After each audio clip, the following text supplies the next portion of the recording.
Hello everyone, and welcome to Business Talks.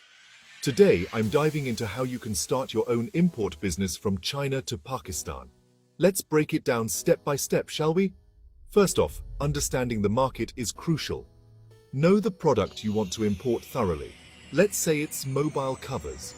You should be well versed in the various materials and designs available. Next, finding the right supplier is key.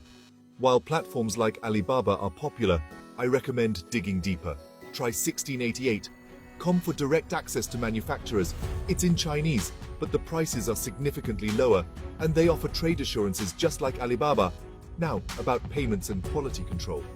It's essential to set up secure payment methods and ensure you have someone on the ground to check the quality.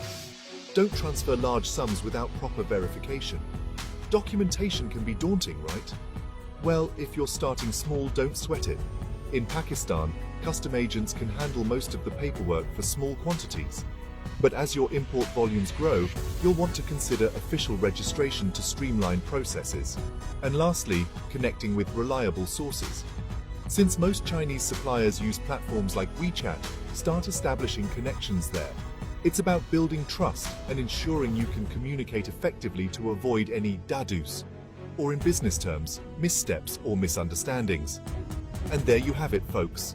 A simple yet effective roadmap to kickstart your import business from China to Pakistan.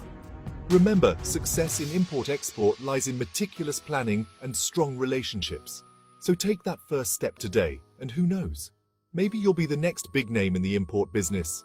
Thanks for tuning in, and I'll see you in the next video.